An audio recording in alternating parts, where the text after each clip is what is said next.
Many times we are told to be patient. The term sabr is a term that all Muslims are aware of, and it is repeated now and again. No matter what happens, we are taught, bear sabr, be patient.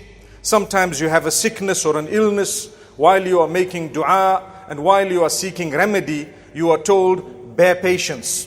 Correct. You get a reward for bearing patience.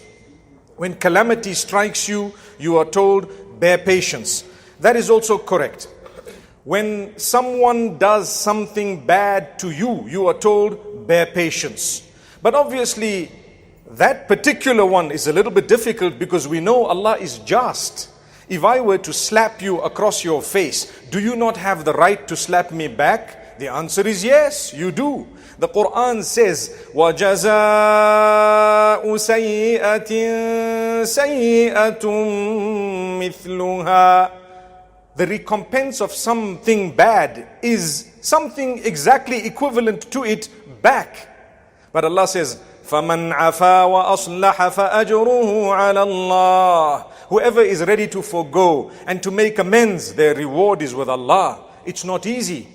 So you're allowed to retaliate, but at the same time you are strongly encouraged to forgo, forget, forgive, or try to forget. At times we are human beings, we won't be able to do that, but we're actually instructed to try to make amends. Allah says the reward is great.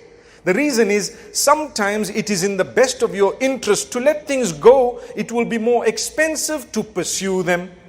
For example, someone does something to you, you do it back to them, they do it back to you in a bigger way, you do it back to them in a bigger way. Does your life not need to continue and progress somehow? Or you are stuck in something that is not allowing you to progress? That's why Allah says, you know what?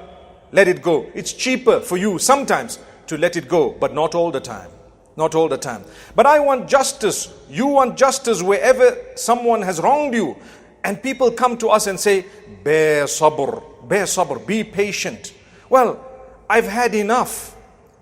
That's what it is. Or you might say, when is Allah going to mete out the justice that He promised? Allah is the most just. That is an extremely important feeling for a human being. We would not be able to worship a deity who is not just. Imagine coming on the day of judgment and there's no justice for you. I mean, what was the point of that day of judgment?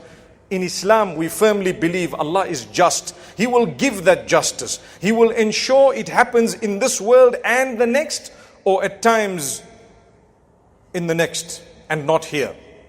Why not here? Well, there are many reasons. Allah Almighty sometimes wants to elevate your status and mine by being patient. Do you know, many people turn away from Allah Almighty when there is no problem in their lives. Nothing is wrong.